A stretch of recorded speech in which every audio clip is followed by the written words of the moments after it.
les enjeux politiques. C'est une fierté pour la MPC. La MPC, président, comme vous le savez, nous sommes un parti dans l'opposition. Mais nous sommes une opposition républicaine. Nous voulons le débat. Le débat, pourquoi? Parce que ça arrive deux fois que nous passons à la télévision, quelqu'un nous dit, ah, on était quelque part, on vous a vu, on a zappé. Ah bon? Ah oui. Je dis alors, si des graves questions comme ça, le président de jeunes, le vice-Boulong, a préféré mieux commencer par le professeur Njoli, il dit ok, aucun problème. Mais dès lors que le professeur Njoli vous a cité, et à travers votre livre, donc il était normal que vous veniez pour que vous puissiez dire aux jeunes du MPC quel est réellement le fondement de votre pensée. Et puis en plus de cela, président, vous voyez, vous et moi qui sommes de la diaspora, c'est comme ça que les démocraties en Europe fonctionnent. Il ne faudrait pas qu'il puisse y avoir des barrages idéologiques inutiles. Je l'ai même appelé pour vérifier. Oui. Et vous voulez savoir si c'était vrai? J'ai dit oui, c'est vrai. Oui, j'ai dit. Non, président, parce qu'il y a certaines personnes qui disent quoi? Ils veulent le dialogue. Mais comment vous allez commencer le dialogue quand vous ne pouvez même pas vous voir? Très bien. Président, vous savez que le MPC est contre le dialogue.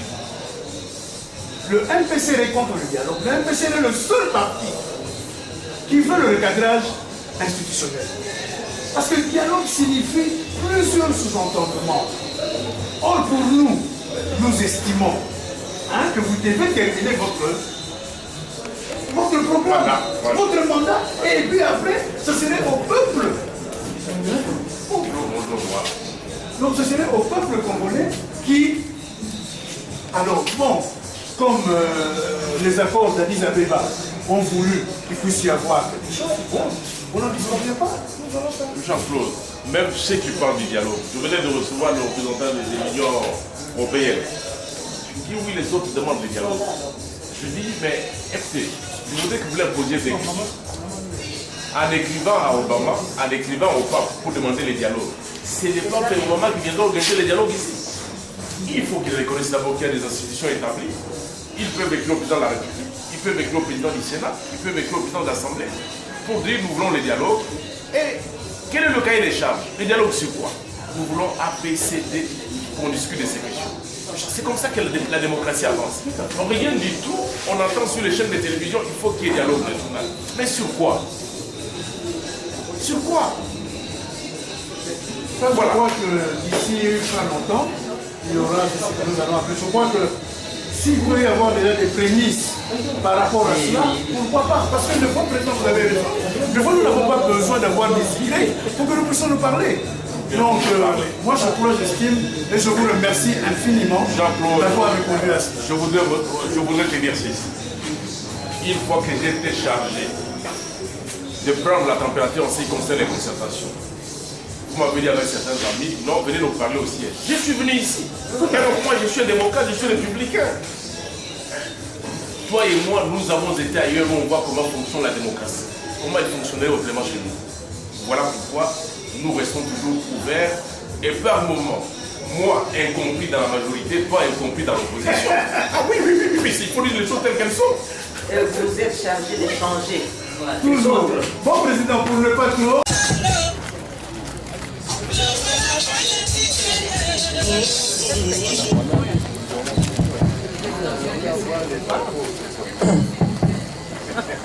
Veuillez vous lever s'il vous plaît.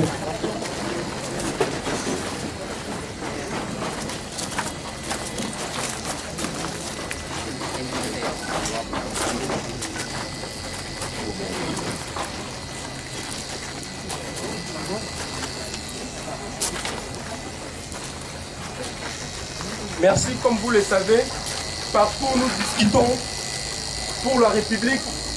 Il s'avère toujours important, les générations futures.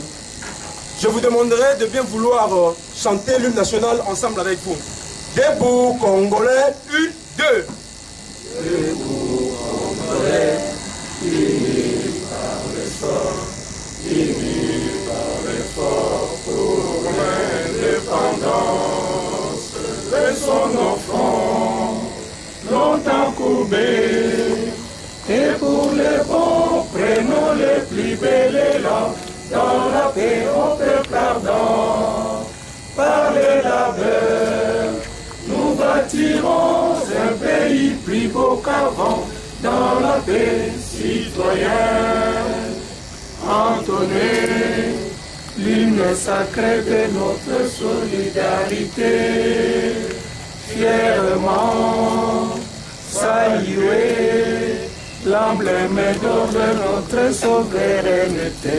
Congo, ton béni, Congo, désolé Congo, au pays Congo, bien-aimé Congo, nous peuplerons ton soleil, nous assurerons ta grandeur. 30 juin de tout soleil, 30 juin du 30 juin, jour sacré sois le témoin, jour sacré de l'immortel, serment de liberté, que nous lèguons à notre postérité pour toujours. Lit par le président de jeunes du MPCR que nous représentons, que je suis plutôt, et après ça, le professeur Évariste Bochap aura la parole pour son mot. Et après ça, comme vous le savez, il y a question-réponse. Le professeur va nous éclairer et à l'issue de son intervention, les amis vont devoir poser des questions. Et après ça, il y a une mise au point qui sera faite par moi-même.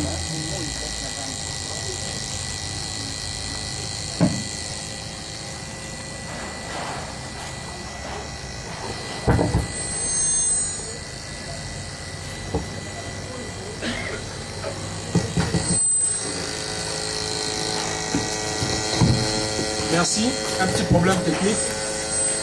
Honorables députés, camarades étudiants, distingués invités, chers collègues, avant toute chose, je voudrais m'acquitter d'un agréable devoir, celui de vous saluer chaleureusement, tout en vous remerciant d'avoir renoncé à vos multiples préoccupations pour accorder une place de choix à la tribune de la jeunesse du mouvement du peuple congolais pour la République, le JMPCR en sigle, sur les enjeux politiques de l'ère.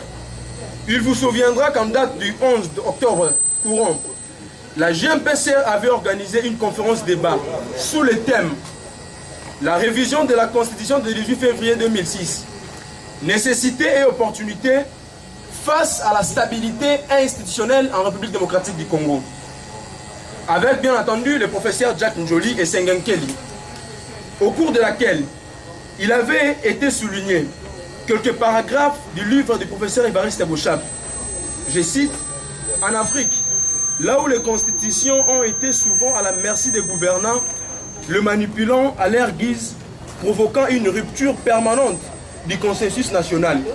Les conflits armés ont pris le dessus sur le dialogue, qui permet pourtant aux forces centrafriges et centripètes de vivre la diversité sans recourir aux armes.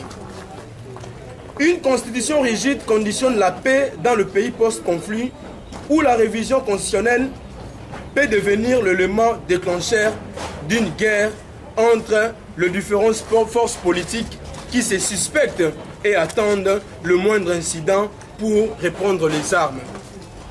D'où l'importance de ne pas réviser la Constitution de n'importe quelle manière.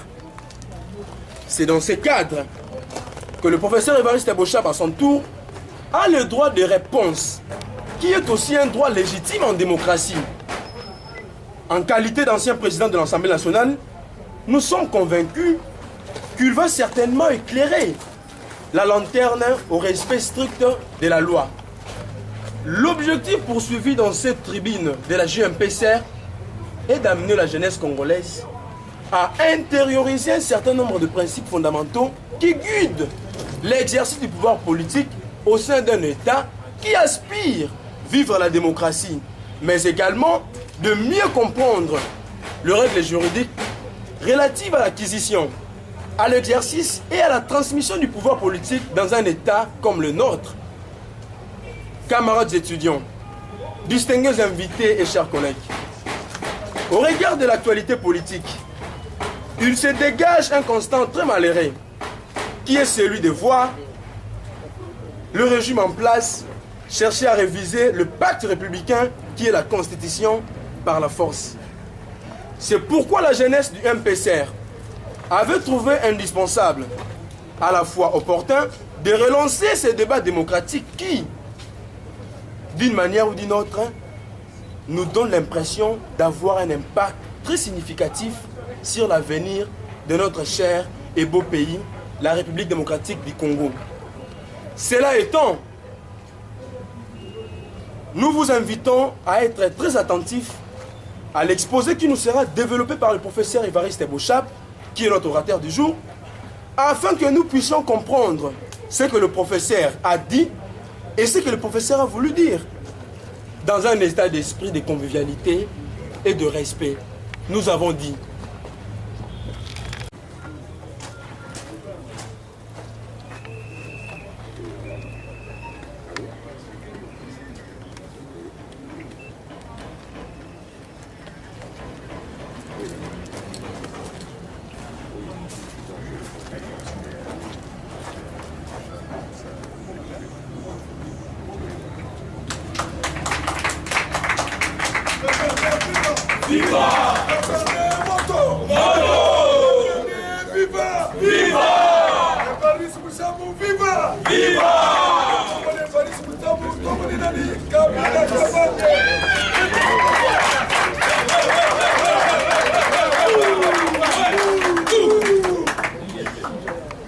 Mes chers combattants, nous vous demandons de rester silencieux. Vous êtes au siège du MPCR, un parti d'opposition. Nous vous demandons de bien vouloir rester silencieux. Évitons de citer les noms des gens. Nous voulons engager un débat scientifique et non partisan. Vraiment. S'il vous plaît. Tu commences bien, finis bien. Si tu commences mal,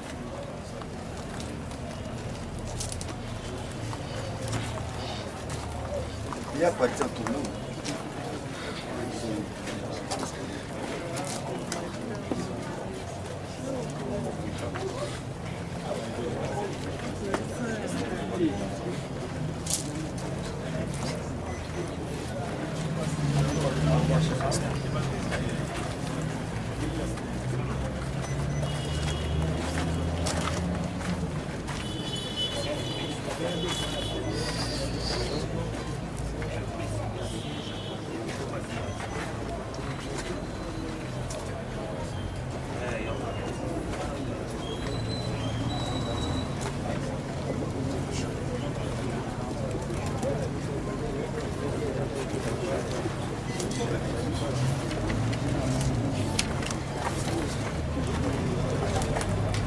Merci bien. Puisque le problème de l'électricité persiste, nous allons commencer avec notre conférence débat. Et c'est le professeur Évariste Bochap, un grand professeur en République démocratique dont nous avons beaucoup d'esprit. Monsieur le professeur, nous pensons que ce débat... Honorable Jean-Claude Vremba, président du MPCR, honorable député, très chers collègues, monsieur le chargé de la jeunesse du MPCR, distingués invités, chers membres du MPCR, chers membres du PPRD, camarades étudiants. Je voudrais d'abord remercier le président du MPCR ainsi que le chargé de la jeunesse pour l'honneur fait au PPRD en invitant son secrétaire général d'apporter sa contribution à un sujet d'actualité où fort souvent la logique argumentative est sacrifiée au profit de la sentimentalité qui, en définitive, ne peut que tout obnubiler. Je voudrais souligner que depuis que ce débat a été ouvert, je n'ai jamais pris part à un quelconque forum, simplement parce que tout descend assez bas. Mais si je reconduis à la demande de la jeunesse du MPCR, c'est d'abord et avant tout pour faire honneur à un ami de longue date, le président, j'ai cité le président Jean-Claude Vremba. Le sujet est intitulé « La révision de la Constitution du 18 février ». 2 points. nécessité et opportunité face à la stabilité institutionnelle en République démocratique du Congo.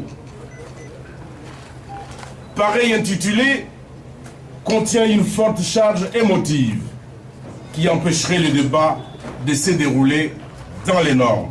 Je voudrais, si vous le permettez, procéder à un minime changement des places de certains mots, tout en éliminant aucun, dans l'unique but de désactiver leur émotivité, sinon leur venin, afin que le serpent ne présente aucun danger pour chacun de nous.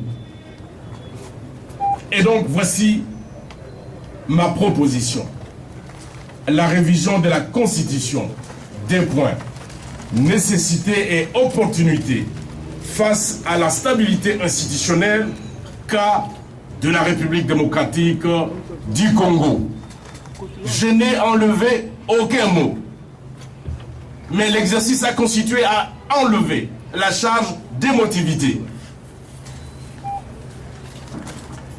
L'intitulé que je propose a sur le plan méthodologique l'avantage de démontrer qu'il faut toujours aller du général vers le particulier.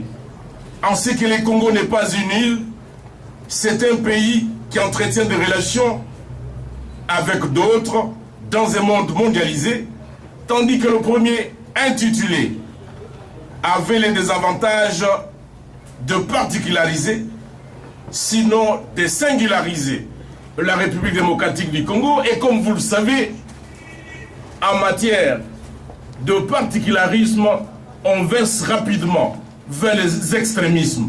Or, dès lors qu'on verse vers les extrémismes, on ne peut bâtir ni la nation, ni la République, car en réalité, la pratique démocratique se trouve au centre et n'est dans aucun extrême.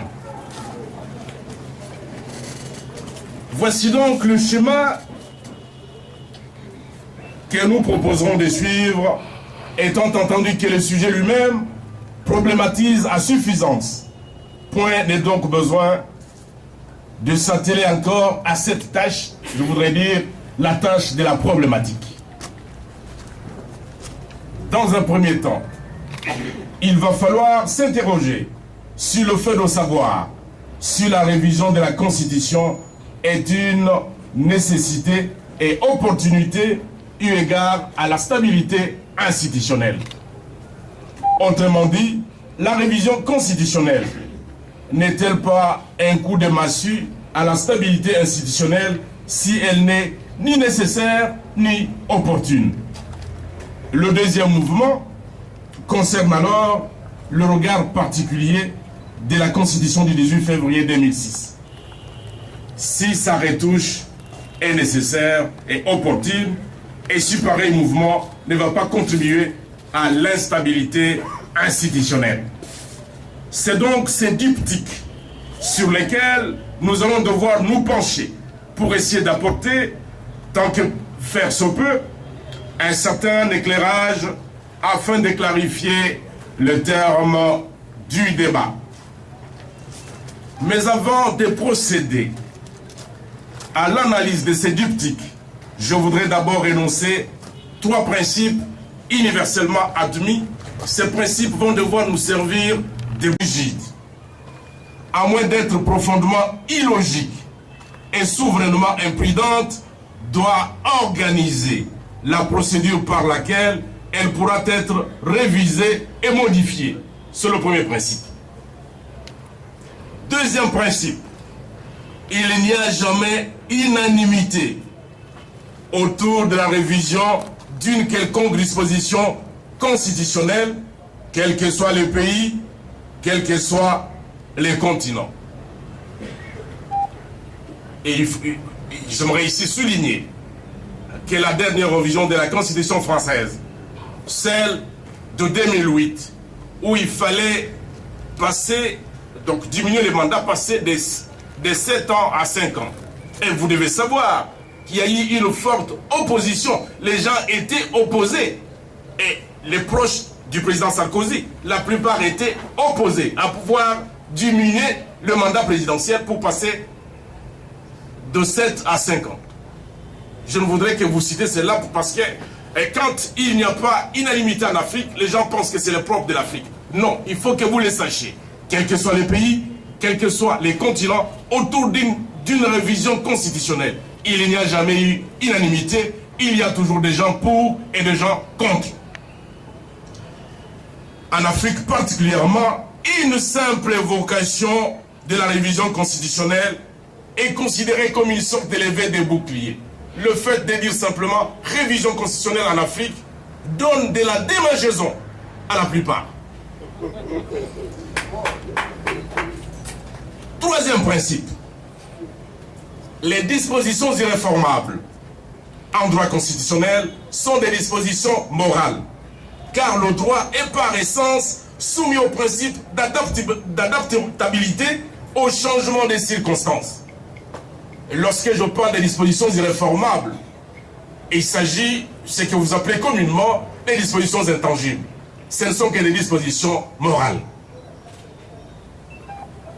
Ceci dit, revenons à notre diptyque, dont le premier tableau s'interroge sur le fait de savoir si la révision de la Constitution n'affecte pas la stabilité constitutionnelle dès lors qu'elle n'est ni nécessaire ni opportune.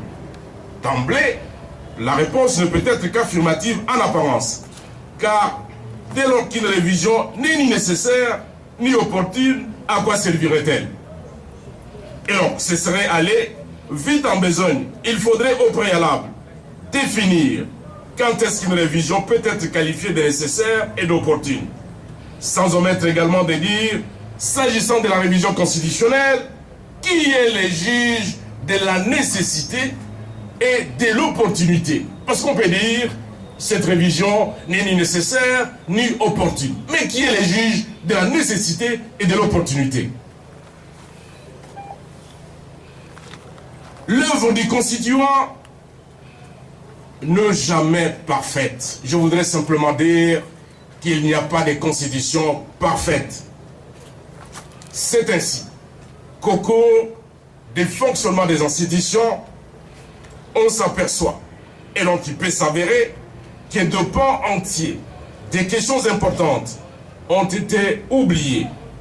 Il peut aussi s'avérer que les obligations internationales imposent une révision, ou alors des problématiques nouvelles exigent une adaptation.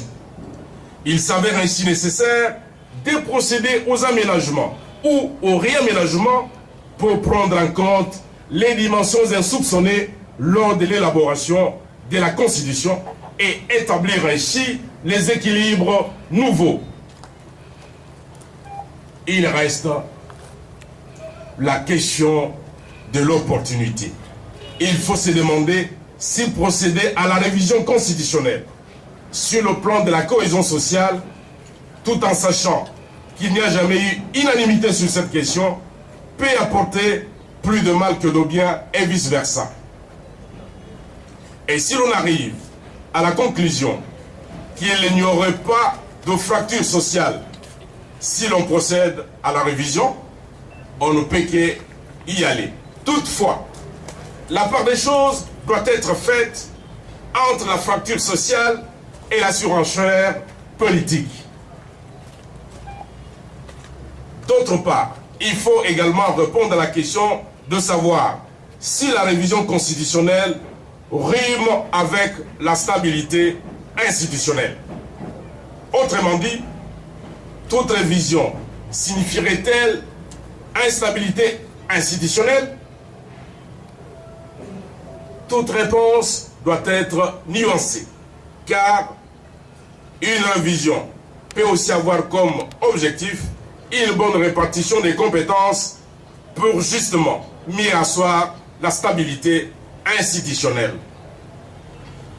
Je voudrais ici, pour illustrer mon propos, parler brièvement de la révision constitutionnelle de 1958 en France. Lorsque la Deuxième Guerre mondiale se termine, le général de Gaulle est appelé à la gestion du pouvoir au sommet de l'État. Mais il ne traîne pas. Très vite, il est obligé de repartir, car les tares de la 4e République sont encore là. Et quels sont ces tares? C'était l'instabilité gouvernementale. La 4e République, l'architecture institutionnelle était telle que tous les 2 mois pratiquement, les gouvernements tombaient et il fallait mettre en place un autre. Car il n'y avait pas d'équilibre. Alors que la dissolution est la contrepartie de la motion de censure. Or, sous la 4e République, la dissolution n'était pas automatique. Il fallait l'approbation d'une des 2 chambres pour qu'il y ait dissolution. Mais quelle est cette chambre qui va accepter de se faire à elle-même harakiri? Ce qui fait qu'il y avait, comment dirais-je, un grand déséquilibre entre les pouvoirs du gouvernement et les pouvoirs des chambres. En 1958, lorsque le général de Gaulle arrive, il est rappelé au pouvoir parce qu'en Algérie, il y a instabilité, il faut un homme fort. Il pose comme condition, nous devons modifier la Constitution, mais lutter contre cette instabilité. C'est ainsi que la dissolution devient un pouvoir, à la fois une prérogative du président de la République et un pouvoir sans condition qui devient véritablement les corollaires, sinon la contrepartie de la motion de censure. Et si les députés ou les élus soulèvent la motion de censure, mais ils savent aussi qu'il y a la menace de la dissolution et aussi peuvent être renvoyés auprès de leurs électeurs. L'équilibre est établi entre les 2 pouvoirs. Mais rassurez-vous que tous les parlementaires n'étaient pas d'accord. Et je vais vous donner un autre exemple. Lorsque la Constitution de 1958 en France est adoptée, l'élection du président de la République n'est pas au suffrage universel direct comme ça s'est fait aujourd'hui. C'est une révision de 1962.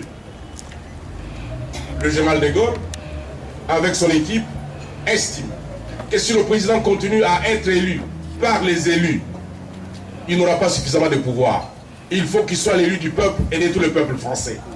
C'est ainsi qu'on procède à cette révision. Mais dites-vous bien que c'est l'unique révision en France où la majorité a fait tomber son premier ministre. Pourquoi? La majorité, les députés de la majorité, n'étaient pas d'accord que le président soit élu au suffrage universel direct. C'est ainsi que le gouvernement Pompidou va tomber. Et c'est le seul qui est tombé par motion de censure. Le général de Gaulle va répondre par la dissolution et s'en référer au peuple. Il y aura un référendum et le peuple va adopter l'élection du président au suffrage universel.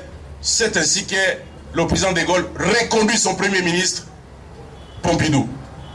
Et donc, ceci pour vous montrer que quel que soit le pays, et aujourd'hui, on considère l'élection du président de la République en France au suffrage universel direct comme une grande innovation. Mais celle-ci n'a pas été partagée par tous les Français. Et plus précisément, la majorité même, la majorité qui était au pouvoir, on sait qu'autour d'une révision, il n'y a jamais unanimité.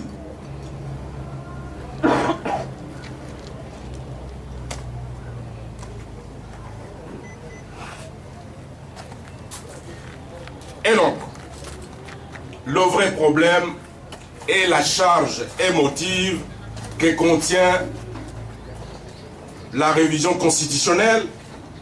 On sait que sa simple évocation fait penser à la tricherie, à la magouille.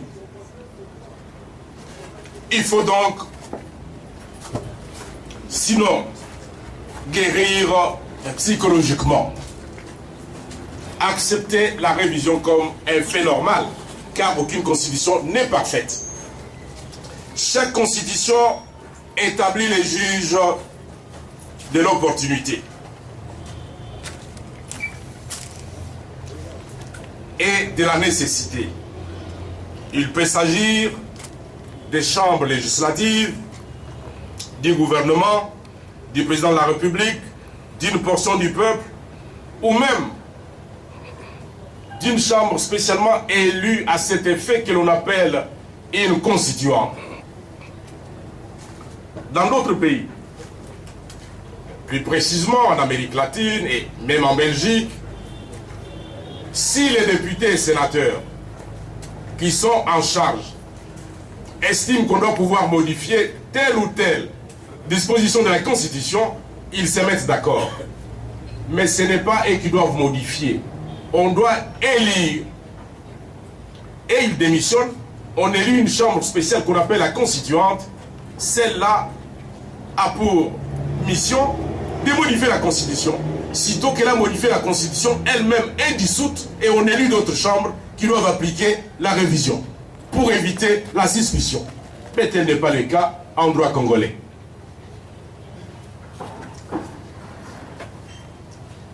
Venons-en à présent à la Constitution du 18 février 2006.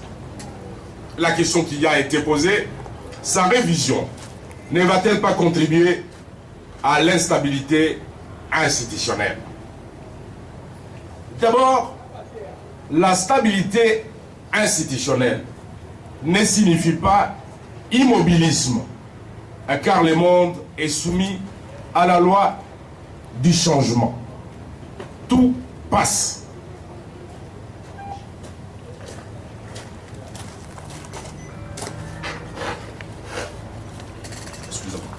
Ensuite, sans chercher à savoir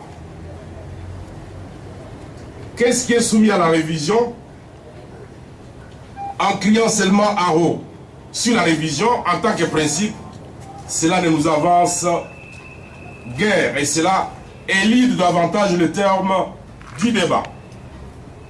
Enfin, lorsque le peuple confie un mandat à une majorité, ce mandat contient également la possibilité de procéder aux réformes nécessaires pour défendre l'intérêt général. Si le peuple n'est pas d'accord, le moment venu, il se prononcera en inconduisant cette majorité. Pour mieux situer le cas de la révision de la Constitution du 18 février 2006, procédons d'abord par un parcours historique que l'on essaie de démontrer dans la manière d'élaborer la Constitution. Depuis 1960 jusqu'à ces jours, est-ce que le peuple a été associé? Est-ce qu'il y a eu une chambre suffisamment légitime pour élaborer la Constitution et la proposer au peuple? Commençons par la loi fondamentale de 1960. Cette loi qui a été élaborée par le Parlement belge, adoptée par le Parlement belge et proposée à l'État naissant, l'État congolais, pour pouvoir fonctionner. Et donc, vous vous rendez compte que dans l'élaboration de cette constitution, quoique provisoire, parce qu'elle a été provisoire, le peuple congolais n'avait pas été associé. C'est le Parlement belge qui a mis à notre disposition cette constitution-là. Conséquence, l'architecture institutionnelle est tellement sophistiquée que les acteurs politiques congolais ne parviennent pas à s'en approprier. Conséquence funeste, le président de la République, le chef de l'État, révoque le Premier ministre. Dans les heures qui suivent, le Premier ministre passe aussi à la télévision, il dit « Je viens de révoquer le chef de l'État ». Mais alors, dans quel pays sommes-nous là? Il s'agit de la Constitution de 1960. On s'est dit, c'est une Constitution provisoire, évoluons. Je ne veux pas tirer les conséquences politiques. Il y a la Constitution du 1er août 1964. Alors que la Constitution provisoire, qu'aujourd'hui, il y a un grand débat aux États-Unis d'Amérique, où 3 sénateurs sont d'avis qu'il faut modifier le 23e amendement concernant la limitation des mandats à 2. Je dis bien, ce sont des sénateurs américains qui ne sont pas d'accord avec la limitation des mandats dans leur pays. Ils disent qu'il faut laisser au président et il faut laisser au peuple américain le droit de choisir. Si le peuple américain n'est pas d'accord avec un 3e mandat, il ne va pas élire le président. Il ne faudrait pas qu'il y ait blocage au niveau des dispositions constitutionnelles. Quand il s'agit des Américains, c'est normal. Mais si un Congolais ose dire lui aussi qu'il faut déplafonner la limitation des mandats, on les traite de fous. Merci. Vous êtes satisfait des réponses que vous donnez par le professeur Bochab? Absolument pas. Puisque nous avons tout simplement compris que la démarche qui a été engagée par la majorité présidentielle, c'est une démarche tout à fait politique et non juridique. Aujourd'hui, nous avions voulu débattre sur cette question qui fait débat. Il est opportun ou nécessaire de pouvoir réviser la Constitution ou encore la changer. Nous disons non, puisque dans le jour qui vient de passer, le professeur Jacques Njoli était là, nous avions débattu autour du même sujet.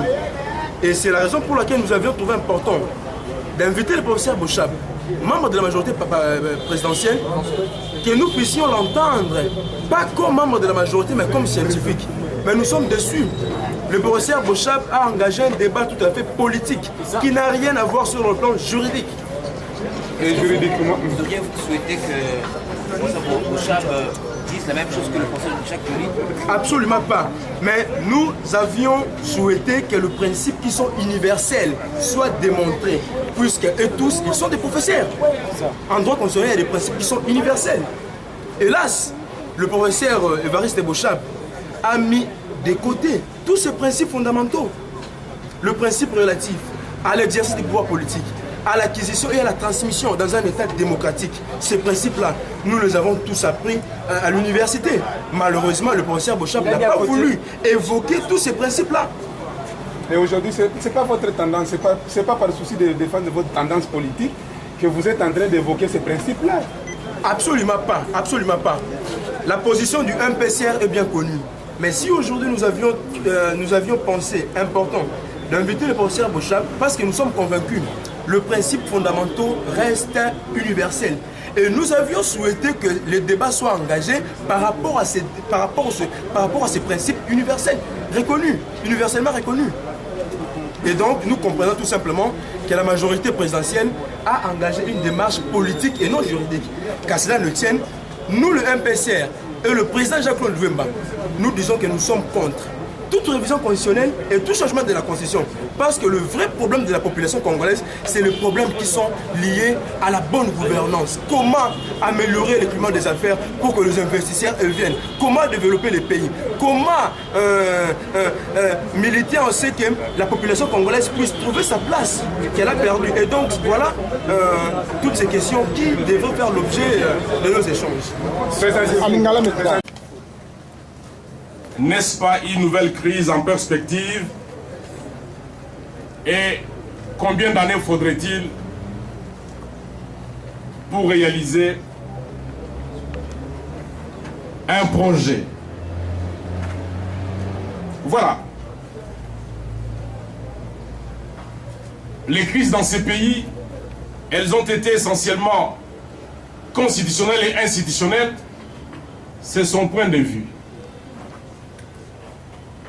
C'est son point de vue. Et ce point de vue ne peut pas être généralisé.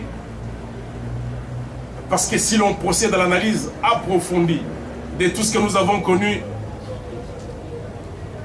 comme crise dans ces pays, mon point de vue est le suivant.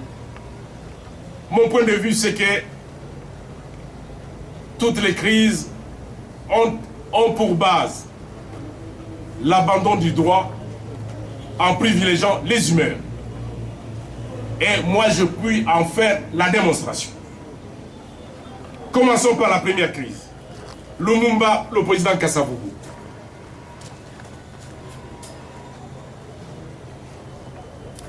le Premier ministre, ayant la majorité au Parlement, il était difficile pour le président de le démettre.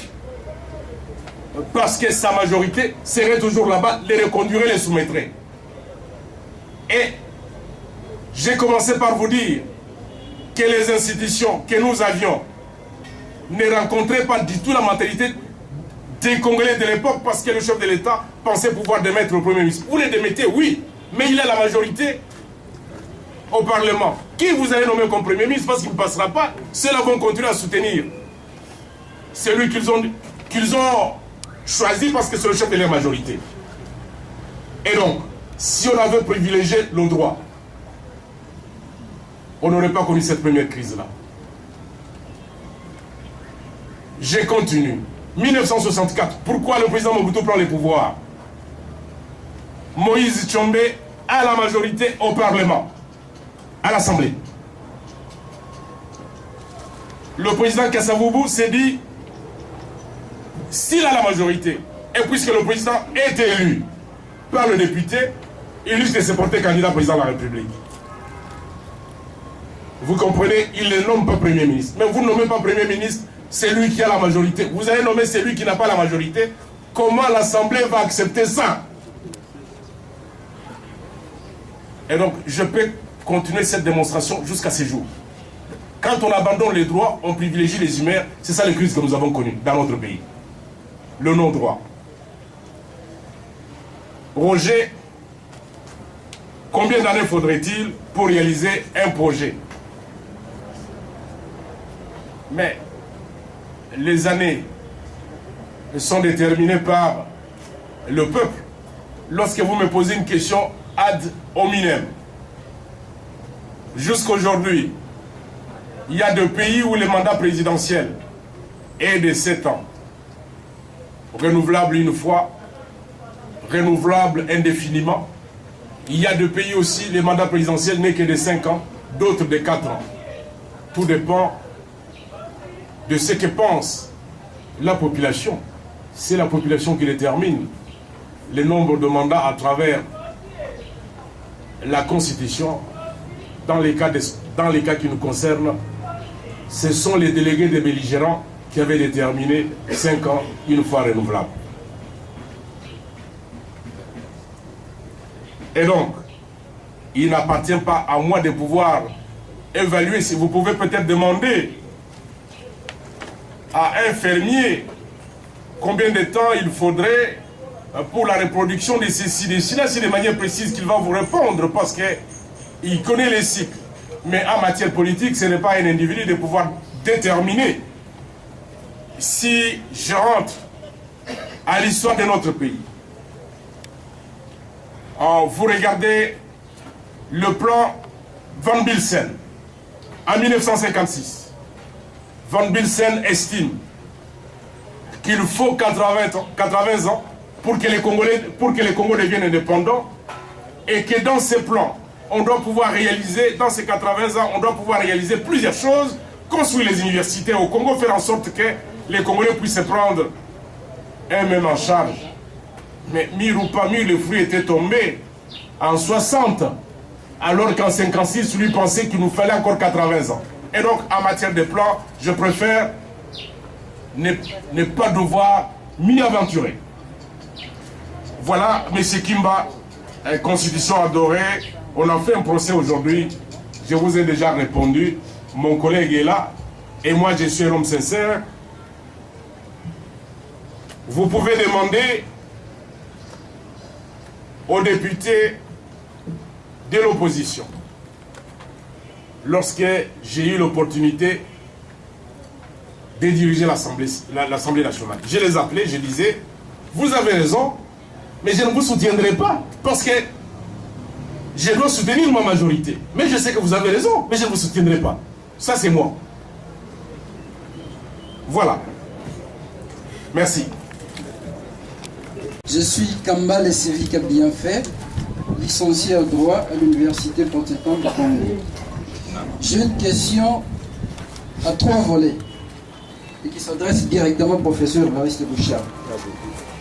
venez tout à l'heure de soutenir que dans la Constitution 18 février, il existe beaucoup de redondances, de contradictions, et qui appellent justement de révision. Or, professeur, déjà, cette Constitution vient de connaître 2 mandats. Comment comprendre qu'aujourd'hui, après que le chef de l'État ait été élu conformément à cette Constitution, et vous procédez à la révision de ce texte-là? Deuxième question, professeur. Vous avez soutenu que la majorité a reçu une délégation de par le peuple pour promouvoir à l'intérêt général. Le professeur vous semblait ignorer que de nos jours, il est acquis que la démocratie, bien sûr, c'est le pouvoir du peuple dans sa majorité, mais sous réserve du respect du droit. Et donc, la majorité, quelle qu'elle soit, est tenue au respect du droit, en l'occurrence, le droit constitutionnel. Et les dispositions intangibles dont vous avez parlé et que vous qualifiez de dispositions morales, professeur. Mais, si ces dispositions sont morales, que resterait-il alors de droit, de juridique et de fondamental de la Constitution? Merci. Oui, mon cher ami. S'il vous plaît, soyez précis.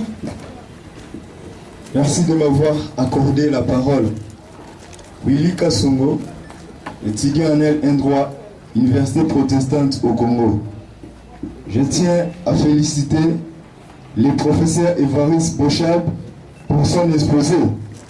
Hier, j'avais lu l'ouvrage du professeur Njoli à la page 184. Il dit ceci, je cite: « Les constitutions ne sont pas des tentes dressées pour le sommeil. La rigidité ne doit pas amener au blocage indéfini des institutions.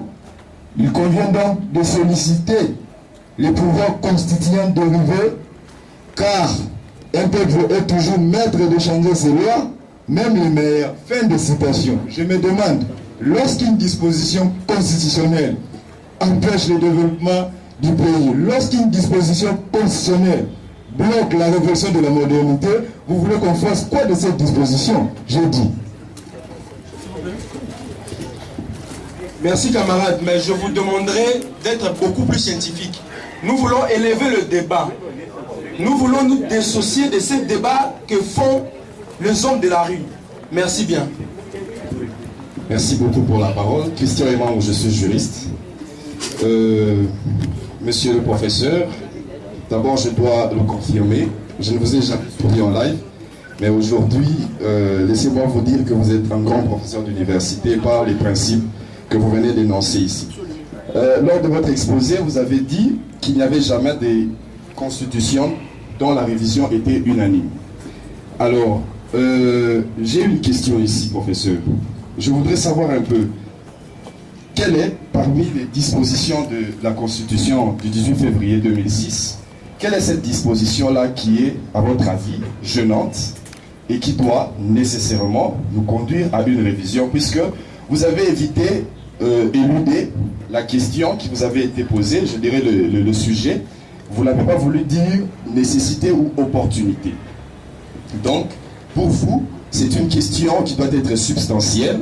Il s'agit là de développer, dire plutôt quelle serait l'importance d'une révision qui doit conduire certainement à l'émergence de la République démocratique du Congo. Alors, pour terminer ma question, si cette disposition-là existe, dites-la nous, comme ça nous allons nous préparer en conséquence. Que de nous parler comme ça, vaguement, qu'on doit réviser la Constitution sans que nous sachions le fond du débat. Sinon, si cette disposition-là n'existe pas, alors vous voulez changer la philosophie même du constituant originaire. Et ici, comme vous l'avez dit d'ailleurs avec la révision du 15 août 1974, que vous voulez tout simplement nous amener dans une fraude à la Constitution, ou carrément c'est un changement de Constitution déguisé que vous voulez, mais vous avez peut-être honte de dire à la population congolaise clairement que vous avez besoin d'une nouvelle Constitution. Je vous remercie. Merci camarade. Merci pour la parole. C'est Stéphane Kazembe, juriste. Monsieur le professeur, ma question est celle-ci. Vous écrivez dans votre livre, dans la page 46 et 6, que la Constitution devrait représenter un acte de confiance entre les différentes tendances. D'où dites-vous l'importance de ne pas réviser la Constitution de n'importe quelle manière, n'importe quand et par n'importe qui? Ma question est celle-ci. Croyez-vous qu'il y a la démarche que vous préconisez en même d'asseoir le consensus national? Puisqu'on ne change pas les règles du match pendant les Jeux. Merci.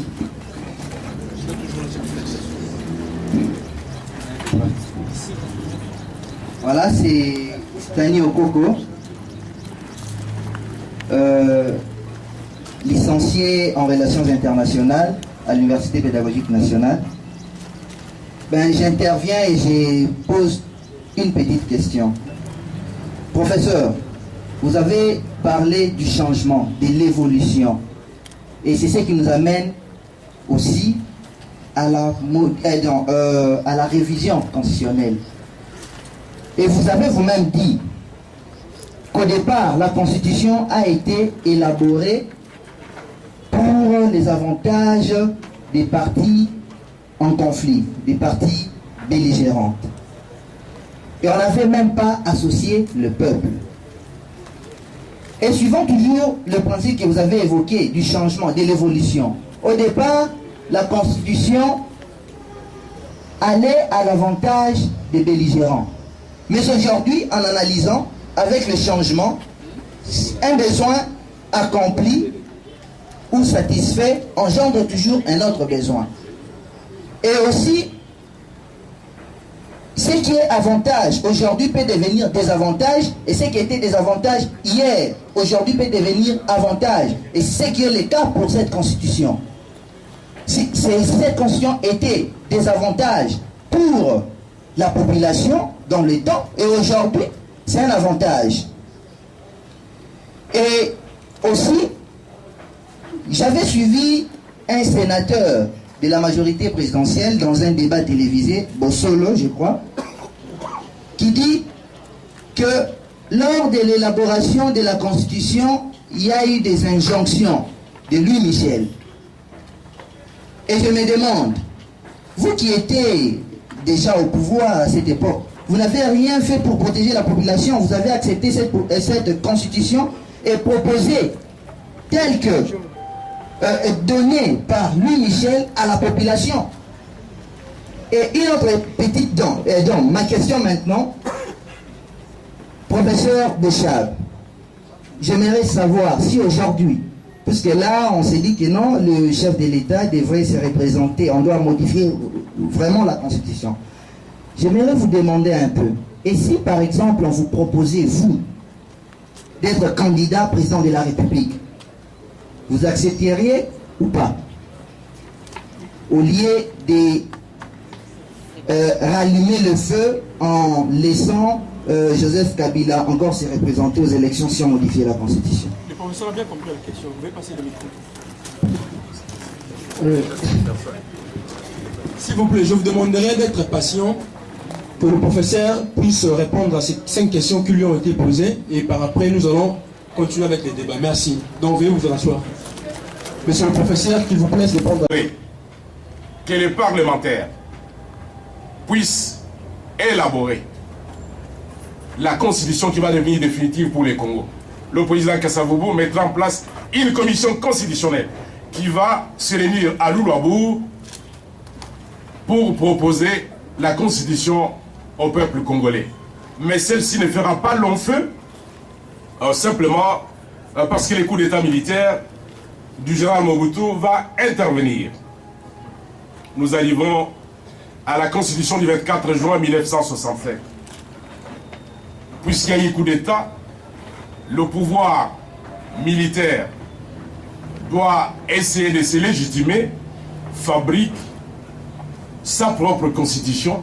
C'est un groupe qui se retire, qui a quel mandat du peuple pour se retirer, et c'est ce groupe qui vient proposer au référendum la constitution de 1967. Je ne voudrais pas dire que cette constitution connaîtra des contorsions, des distorsions, de telle sorte qu'en définitive, en 1980, 90, on peut s'y demander si c'est toujours la même constitution. Plusieurs thèses se contredisent, mais à partir de 1960, à partir de la révision du 15 août 1974, on peut dire que ce n'est plus la même constitution, car il y a des dispositions qui mettent le chef de l'État en dehors de la constitution. Il est au-dessus de la constitution. Et comment peut-on dire que c'est toujours la même constitution de 1967? J'en passe. Arrivons maintenant à la transition interminable qui va se terminer par des coups de feu. Parce que la transition se prononce alors qu'au Bénin, au Congo, partout ailleurs, on a commencé la transition au même moment, elle se clôture dans notre pays, ça devient une transition transitionnaire.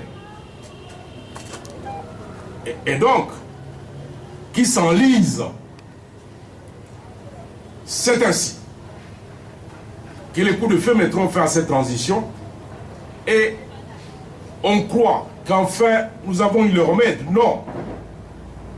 Les coups de feu vont devoir se généraliser à travers la République, tant et si bien qu'on connaît l'assassinat d'un chef de l'État dans l'exercice de ses fonctions.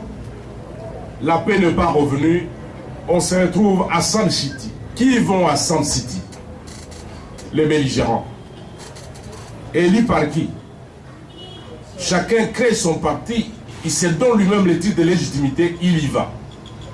C'est eux qui se mettent d'accord sur la gestion du pays, élaborent la constitution, où on dit, c'est cette constitution du 5 avril 2003, on dit que l'Assemblée peut contrôler, mais ne peut pas faire tomber un ministre.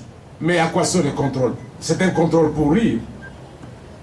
Et donc, les belligérants se protègent mutuellement.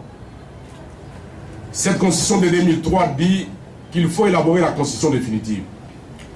Tenez compte que les députés et sénateurs qui vont élaborer cette constitution de 2006 ont eu le mandat de qui? Ils avaient été élus par qui? Ils ont été désignés par les composantes et entités. Et donc, c'est toujours le peuple qui est mis à l'écart. Ou alors ceux qui prétendent être le mandataire du peuple n'ont eu aucun mandat parce qu'ils n'ont pas été élus. On se met d'accord sur la légitimité.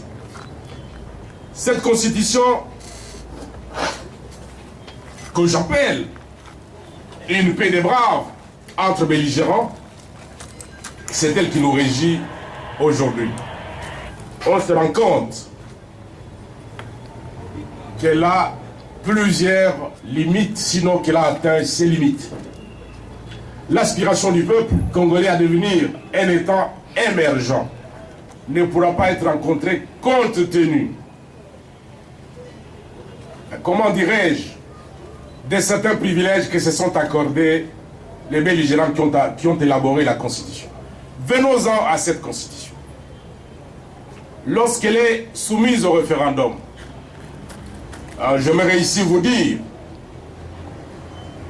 que mon ami Jean-Claude Wemba était parmi les gens qui ont battu campagne contre cette révision, contre l'adoption de cette constitution. Et je le cite parce qu'il est présent.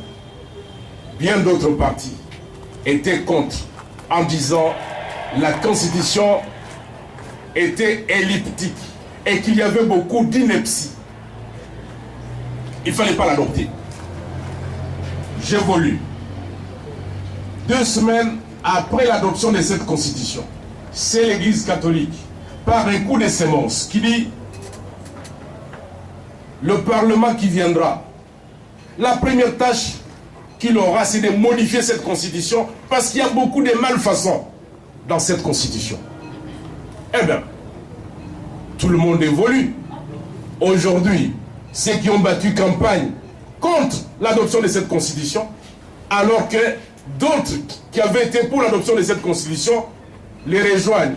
Ils disent non, puisque hier vous n'avez pas voulu nous suivre, aujourd'hui nous n'acceptons plus, même s'il y a des malfaçons, continuons. C'est illogique. Voilà donc où nous en sommes. C'est illogique. Je voudrais simplement dire que chaque constitution est une. Il faut tenir compte du contexte et des intérêts de chaque peuple. Aujourd'hui, lorsque l'on analyse cette constitution, il y a des redondances, il y a des dissonances, il y a des contradictions. Tant et si bien qu'il faut se poser la question, faudrait-il continuer avec une œuvre dont il est clairement établi que les limites ne permettent plus d'avancer. Je vais devoir m'arrêter là pour pouvoir accorder un peu plus de temps au dialogue. Merci. L'opportunité et la nécessité de la révision constitutionnelle, personne peut... De M. Kambale. En réalité, il dit, même s'il y a redondance, il s'agit du deuxième mandat. La Constitution a pu fonctionner. Le chef de l'État a été élu sous cette Constitution. Comment peut-il la changer alors qu'il a été élu sous cette Constitution? En matière de démocratie, je continue la question. Est-ce qu'on respecte la démocratie? Et il finit par dire les dispositions, si les dispositions irréformables sont considérées comme des dispositions morales, qu'y a-t-il de fondamental encore? Et je vais pouvoir ici répondre en même temps à M. Kazembe qui dit comment changer les règles pendant les matchs, pendant que les matchs se jouent. Voilà pourquoi j'ai commencé par vous parler de la Constitution de 1958.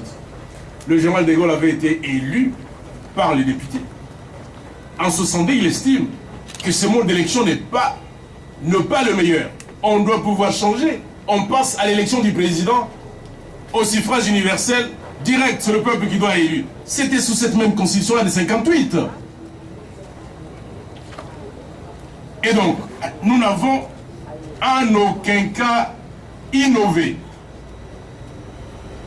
Et si nous devons tenir ces raisonnements pour les deux camarades, ceci signifie qu'il n'y aurait jamais révision parce que vous avez été élus sous des règles précises au cours du mandat, vous ne pouvez pas les changer. Non, nous disons ceci. Et en parlant de l'intérêt général, il faut trouver les règles les meilleures possibles pour l'intérêt de la population. Les dispositions irréformables, et si jamais on y touchait, qu'est-ce qui resterait de fondamental? Mais ce qu'il y a de fondamental dans une constitution, c'est d'abord et avant tout les droits et les garanties reconnues aux citoyens. Prenez le chapitre relatif aux droits et libertés des citoyens. C'est ça qui a de fondamental. Et donc, tout le reste n'est que question de jeu et d'enjeu. Tout le reste n'est que question des contextes. Et donc, on ne peut pas dire que si l'on touchait aux dispositions irréformables, la nation disparaîtrait. Loin s'en faut. Monsieur Willy Kassongo, mais ici je ne répondrai pas parce que vous citez le professeur Njoli qui va dans le même sens que moi. Je vais simplement dire ceci. De vrais juristes, de véritables constitutionnalistes ne peuvent pas se mentir à eux-mêmes parce qu'ils connaissent tous ces principes. Ils ne peuvent que les exposer. Lorsque le professeur Njoli dit qu'il n'y a pas de constitution qu'on ne peut pas revoir, et moi je dis s'il n'y a pas révision, il y aurait inanition de la nation. Nous sommes en train de dire la même chose. Mais ce sont des principes que nous avons appris. Et ces principes ne s'appliquent pas seulement dans notre pays, ils s'appliquent partout ailleurs. Je vous parle beaucoup de la Constitution française. C'est parce que c'est ça que vous prenez comme modèle. Depuis 1958 jusqu'à ces jours, nous sommes à la 28e révision. Et il y en a qui se plaisent. Et j'espère qu'ils vont parler. Mais je ne voudrais pas... Je voudrais déjà répondre à leurs questions. Ils vont me dire ici, la Constitution américaine est très stable. Mon œil, quelle stabilité? À part les amendements que vous connaissez, il y a un principe de fonctionnement aux États-Unis. C'est le juge qui interprète la Constitution. Et chaque fois qu'il interprète, il y a à la fois évolution et amélioration. Elle s'interprète chaque jour par la Cour suprême des États-Unis. Et donc, je ne voudrais pas qu'on aborde les questions que l'on ne connaît pas. Parce que j'entends souvent à la télévision, la Constitution américaine est la plus stable et la plus rigide.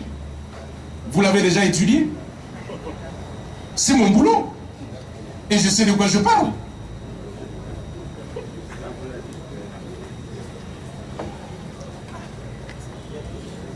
Kazembe Stéphane, mais j'avais déjà répondu, le dernier intervenant. La loi du changement. Alors que vous aviez accepté cette constitution, vous pouvez la voir. J'ai d'abord énoncé 3 principes. En premier lieu, il n'y a pas de constitution irrévisable. Ça n'existe pas. Sinon, ce n'est plus une constitution. En deuxième lieu, j'ai également dit qu'il n'y a pas, où que ce soit, quels que soient les continents, quel que soit le pays, il n'y a pas et il n'y aura jamais unanimité autour de la révision d'une quelconque disposition constitutionnelle.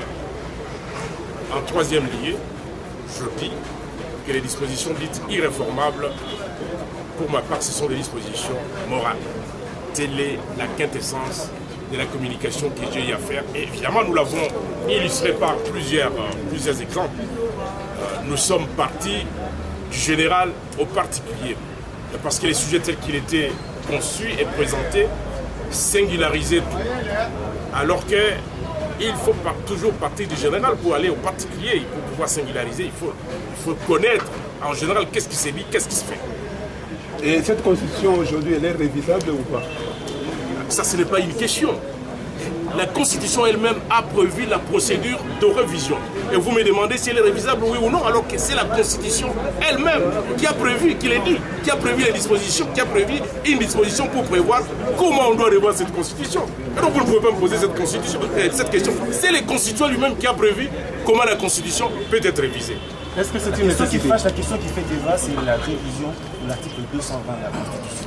Selon vous, est-ce que c'est possible? Je vous en prie, j'ai déjà répondu et le moment venu, je répondrai encore. Il y a une condition radicale. Les airs entre opposition et majorité. Dialogue ezali permanent. Tous les ennemis. Autour de nous, il y a pas Jean-Claude Wemba, mais Jean-Claude Azali ennemi. Azali n'a pas position naïe. Ngai pe nazali na ba position ya ngai mais ngomba na ngomba nde bakutana kate biso tozali ba bakutana te na idengini na yawa ko expliquer position oyo ya ngai na makambo telle constitution ye pe azana position oyo ya ye ezakande boya la démocratie na baninga bosololi nde mboka etamboli mboka ekeli boso.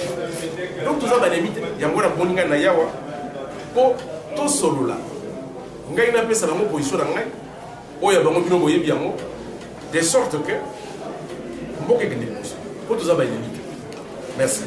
Mais initiative, il y a Jean-Claude, il y a parti, il y a jeunesse à Jean-Claude Wemba. Ezali ba jeune. Oya MPCR ba bengisi ngai yawa. Balobi professeur Bochab, vous allez secrétaire général de la PPRD, tu as une position na yo, il y a quoi comme service pour les n'est-ce pas vous avez consulté une position. Na yawa na yawa, nasololi na bango nayebisi bango pourquoi ngai na moninga na ngai Jean-Claude baposition ezali opposé position ekoki kozala opposé mais ekoki elingi koloba te ke convergence ekoki kozala te et donc convergence ekoki mpe kozala nayebisi bango boye 2005 le tokendeki référendum na campagne moninga na ngai Jean-Claude azalaki contre constitution oyo lelo akomi pour bongo ndenge nini botuna ngai pourquoi lelo naza contre il faut botuna ye mpe pourquoi lobi azalaki contre évolution ezali. Merci.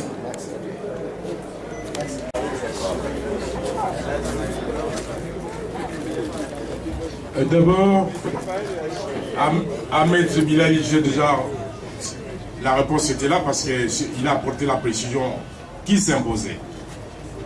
Lorsque la Constitution affirme une chose, nous devons respecter le principe, et celui-là, c'est le principe de la retenue à la source et non la rétrocession.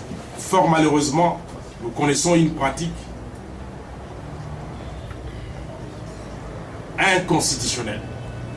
Mais ceci, justement, est dit au fait qu'on est allé trop vite en besogne. Est-ce que chaque province est capable de vivre en retenant seulement les 40% de recettes nationales à la source? Je répondrai, à part Kinshasa, le Bas-Congo et le Katanga, toutes les autres provinces ne sauraient pas survivre avec leurs 40% qu'ils retiendraient à la source. Il n'y a que ces trois provinces-là qui peuvent survivre. Et donc, en arrêtant cette disposition, on aurait pu penser aux autres provinces dès le départ. Or, il n'y a que ces trois-là qui peuvent survivre avec ça. Voilà pourquoi les autorités publiques, réalisme politique obligeant, ne peuvent pas accepter cette rétrocession, même si cela viole la Constitution. S'il vous plaît, monsieur le professeur.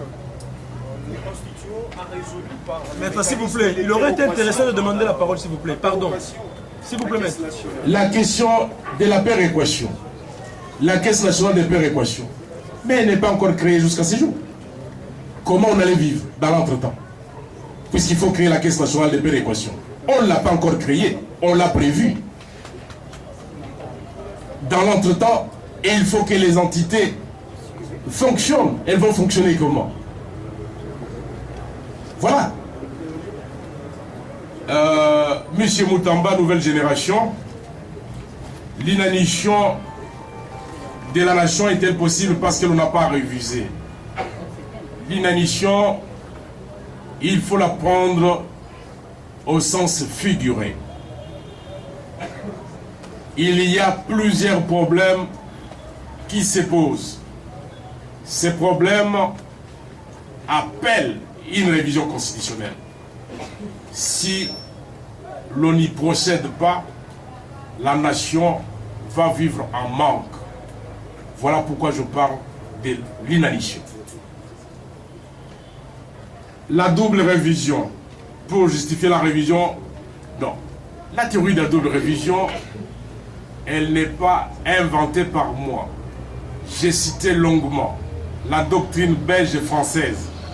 Et je suis allé plus loin, même la doctrine allemande qui propose autre chose. J'ai proposé plusieurs recettes. Il n'y a pas que la révision de la révision. C'est une recette parmi tant d'autres. Mais Français et Belges estiment, pour vous démontrer, à mon ami tout à l'heure lorsque je dis, pour ma part je considère que les dispositions intangibles sont les dispositions morales. La doctrine belge et française démontre qu'il peut y avoir révision de la révision.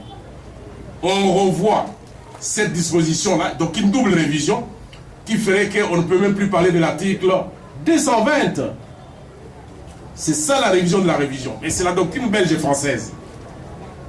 D'autres recettes sont possibles. Et elles sont acceptables. La doctrine italienne, elle est tout à fait différente. Et je l'ai cité largement. Troisième et dernière question pour vous. Faudrait-il soutenir la démarche d'un camarade qui a récolté 100 000 signatures pour changer les constitutions alors que les pouvoirs constitutionnels de chambres sont limités? Est-ce que les chambres vont devoir se saborder elles-mêmes? C'est ça votre question. Et donc, tout à l'heure, j'ai demandé si un pouvoir pouvait lui-même se faire harakiri. C'est ça, M. Moutamba, votre question. Ah, ce n'est pas... Oui. Je voudrais simplement dire ceci. Nous sommes en démocratie. Chacun est autorisé à procéder comme il l'entend. Le plus important, c'est que ceux qui sont censés être les gardiens de la Constitution et en matière d'interprétation, ce sont ceux-là qui ne peuvent pas céder à toutes les tentations. Mais dire à un Congolais qui jouit de sa liberté, ne fait pas pareille démarche parce qu'elle est inconstitutionnelle, non. Il faudrait laisser les organes compétents lui démontrer que cette démarche ne vaut pas la peine. C'est aussi ça la liberté. C'est aussi ça la liberté.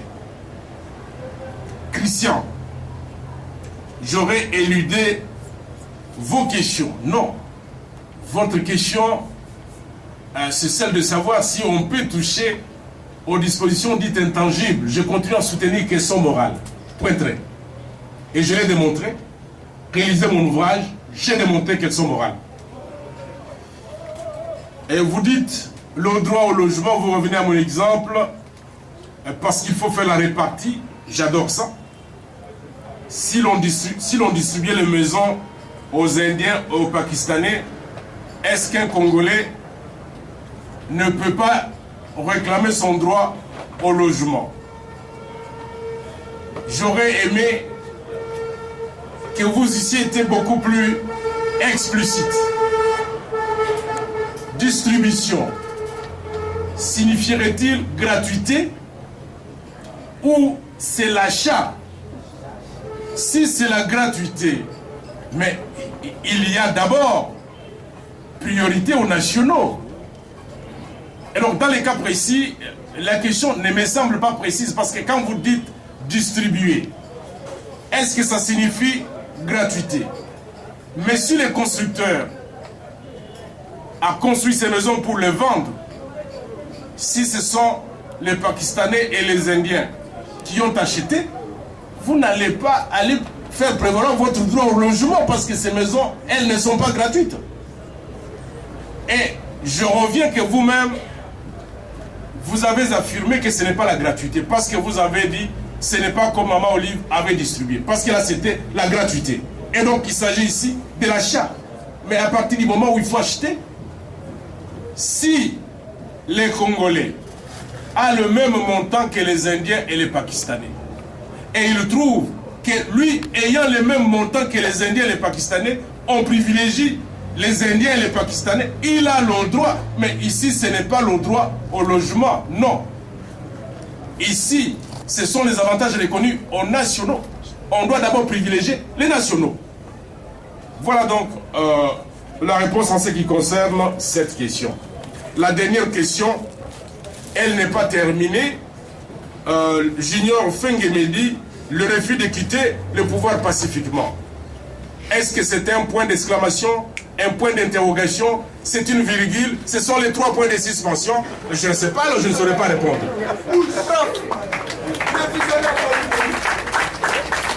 Peut-être, professeur, il voulait dire le refus de quitter le pouvoir par la voie pacifique sous forme d'une question. Et donc, merci. Ceci étant, nous allons passer à un mot que nous avions prévu dans le cadre de la position du parti face à cette question de l'actualité relative à la révision conditionnelle. Honorables députés, camarades étudiants, distingués invités et chers collègues, En ma qualité de président de la jeunesse de notre parti, le MPCR, c'est ma modeste personne qui incombait la charge d'organiser la tenue de ces assises et d'exprimer en guise des mots de la fin. En effet, ces mots portent sur le bulletin de l'agence de presse PANA. Notre mot de la fin aura trait à l'extrême et urgente nécessité de satisfaire le plus légitime aspiration du peuple congolais en faveur de l'État des droits, assurant le règne de chacun, des droits inaliénables de la personne humaine. Au nombre de ces droits, nous citerons à titre d'exemple le droit ci-après, le droit à la vie, le droit à l'éducation, le droit à un travail rémunérateur, le droit aux soins de santé, le droit à un logement décent, le droit à l'information, le droit au transport en commun, le droit d'élire ses représentants au sein des institutions d'urgence de l'État et nombreux autres droits. Du reste, la prestation de chacun de ces droits est garantie par la lettre et aussi par l'esprit général des dispositions constitutionnelles. Dans la perspective de voir assurer, à travers et contre tout, la satisfaction de ses plus profondes aspirations du peuple congolais, nous, la jeunesse du MPCR, renouvelons si besoin et notre engagement à œuvrer sans cesse en symbiose avec le président national et avec l'ensemble de la direction politique nationale de notre parti pour faire prévaloir le respect de la dite constitution en faveur de notre pays. De ce fait, au-delà de ces imperfections et de l'extrême nécessité de remédier aux lacunes et autres entorses faits à l'un et l'autre du principe général des droits, cette constitution en vigueur dans notre pays constitue la norme suprême dans l'ordre juridique national congolais issu du consensus politique intercongolais, ayant réuni à Sainte City le plus grand nombre de représentants d'entre les leaders politiques congolais. C'est dans ce contexte fut consacré le représentatif d'entre le leader, excusez-moi, je voudrais dire, c'est dans ce cadre, c'est dans ce contexte que fut consacré l'accord politique global conclu en Afrique du Sud, donnant naissance à ce que la jeunesse du MPCR pourrait appeler la Constitution de Sainte-Titi de 2001. Pour la jeunesse du MPCR, pour le MPCR parti politique, la Constitution de Sainte-Titi aurait dû être, en effet, en droit, le socle sur lequel devrait être bâtie la confiance qui, au terme de ces 13 ans passés, aurait abouti à l'adhésion quasi unanime de forces politiques et sociales congolaises et partant de près de 80 millions de populations congolaises. Aujourd'hui, les acquis de Sainte-Titi sont gravement menacés à cause principalement du refus par le tenant du pouvoir de l'État à être partie prenante au processus politique pacifique et non violent s'inscrivant dans une perspective à long terme.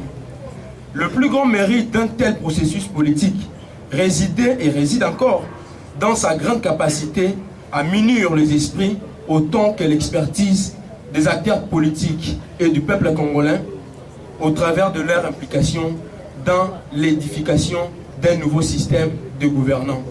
2001-2014, le peuple congolais aurait créé l'habitude d'une alternance politique au pouvoir fondé sur le choix électoral du peuple congolais. Il va sans dire que le choix électoral du peuple congolais, agissant de manière inclusive, libre, démocratique et transparente, aurait permis de créer et réaffirmer la culture de la satisfaction de plus profondes aspirations du peuple congolais. Ces perspectives justifient le bien fondé des dispositions constitutionnelles dites verrouillées ou tangibles contenues dans cette constitution. Or, à la lumière des discours, attitudes et comportements des tenants du pouvoir en place, c'est-à-dire les instances politiques dirigeantes nationales de la RDC, donnent la très nette impression de faire de l'extrême et urgente nécessité de faire prévaloir le respect et plus précisément de ces dispositions dites verrouillées. Pour étayer la thèse que nous défendons au niveau de la jeunesse du MPCR, nous retiendrons le plus éclairage juridique apporté par le président du Sénat, Léon Kengwa Dondo, qui, au niveau de son mot d'ouverture de la session au cours du Sénat, n'avait pas hésité à se prononcer contre la révision constitutionnelle. Pour la circonstance, s'exprimant en ces trois qualités, de juriste, d'acteur politique et de président du Sénat, Léon Kengwa Dondo déclarait sans embâche ceci: en tant que juriste, je m'interroge comment une constitution qui prévoit des dispositions intangibles peut-elle autoriser les institutions issues d'elles de modifier les dites dispositions sans tomber dans un cas flagrant de violation intentionnelle de la Constitution. Les dispositions intangibles de la Constitution, je pense ici à l'article 220 et à tous ceux auxquels il renvoie, constituent les pivots, le socle, l'armature de toute l'architecture constitutionnelle. En tant qu'acteur politique, je note que les accords, la Constitution de 18 février 2006 est issue du compromis historique de Saint-Titi, l'accord global et inclusif. Les éléments de compromis sont repris dans l'exposé des motifs et transposés notamment dans l'article 220. Comment peut-on prendre le risque d'altérer ces compromis politiques sans menacer la cohésion nationale et la paix sociale? Enfin, dans sa déclaration en qualité du président du Sénat, Léon Kengwa Dondo avait choisi de s'appuyer tout simplement sur le message du chef de l'État à la nation, précisant, comme le délégué à ses assises, je suis pour le respect par tous de l'esprit et de la lettre de la Constitution de la République dans son ensemble, tel qu'adopté par le référendum populaire de 2005. Considérant le fait dévastateur de ces trois arguments juridiques qui ont grandement contribué à fragiliser et à vouer à l'échec la majorité présidentielle et son projet controversé de la révision constitutionnelle, il nous vient à l'esprit la question suivante. Pourquoi le secrétaire général du parti présidentiel, le Parti du Peuple pour la Reconstruction, excusez-moi, le PPRD, que je voulais dire, et sa mouvance présidentielle n'ont-ils pas encore évolué vers la mise en œuvre du processus visant à la mise en minorité et l'éjection de Léon Kengwa Dondo, qu'ils ont fait président du Sénat et maintiennent encore à ses postes? Je ne saurais passer sous silence à cette prise de position du professeur de droit public, André Mbata, dont les prises de position sur cette question de la révision constitutionnelle ont été plus déterminantes. Par ailleurs, dans une de ces prises de position, le professeur Mbata prévient que l'on peut prier que la nation refusera de mourir par inanition. Je m'opposerai énergétiquement en recourant à l'article 64, qui l'oblige à faire échec à tout gouvernement inconstitutionnel, a insisté le professeur Mbata. En guise d'introduction, notre note de conclusion, j'aimerais partager avec notre invité et aussi chacun d'entre nous participant à cette rencontre l'information livrée par le bulletin de l'agence de presse PANA, daté du 28 novembre 2002, en ce moment précis où nous abordons cette question problématique de la révision constitutionnelle.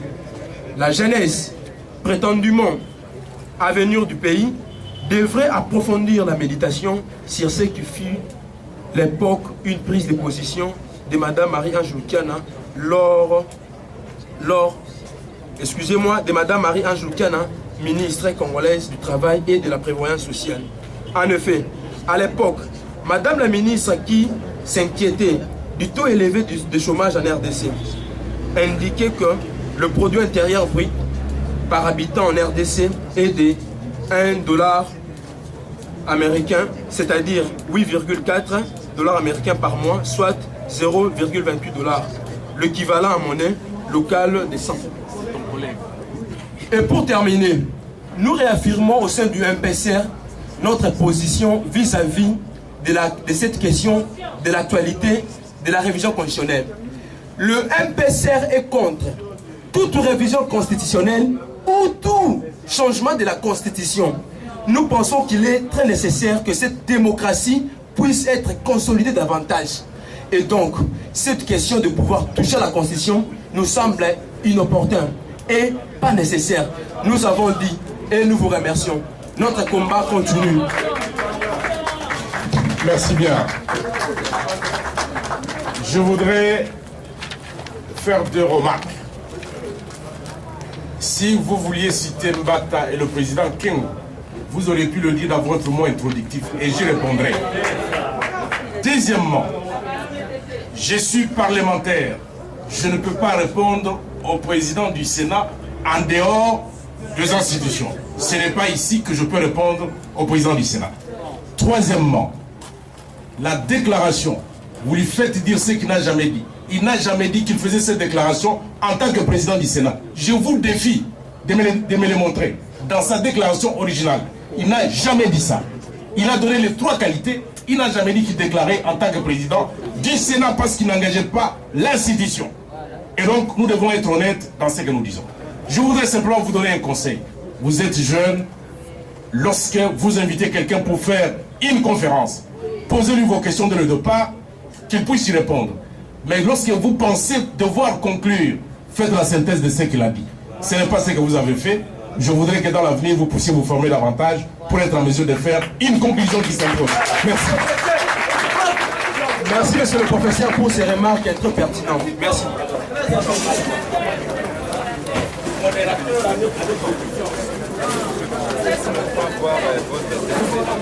Est-ce que j'ai les textes? J'avais les grandes lignes. On va prendre ça. Les grandes lignes. Oui.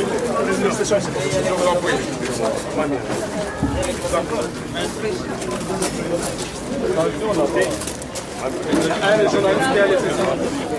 Je peux passer.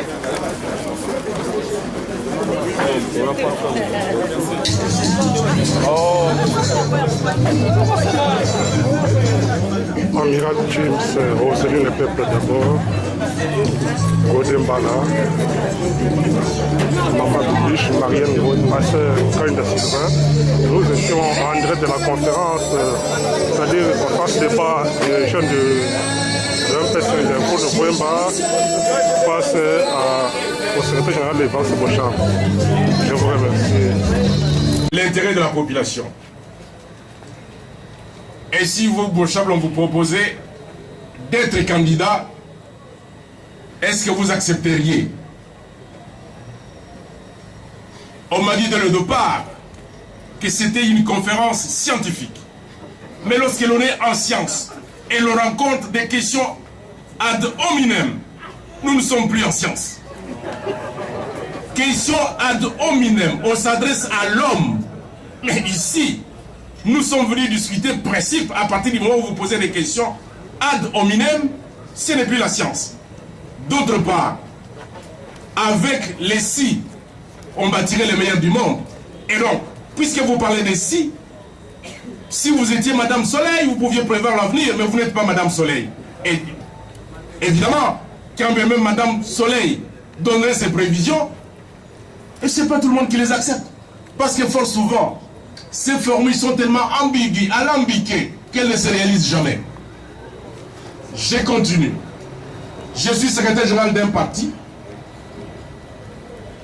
Il serait malvenu, parce que mon parti, à chaque élection, organise un congrès. Il serait malvenu, alors que nous ne sommes pas au congrès, que je puisse ici vous donner un quelconque sentiment. Il faut respecter son parti politique. Et donc, dans mon parti, c'est les congrès qui décident qui est candidat à quoi.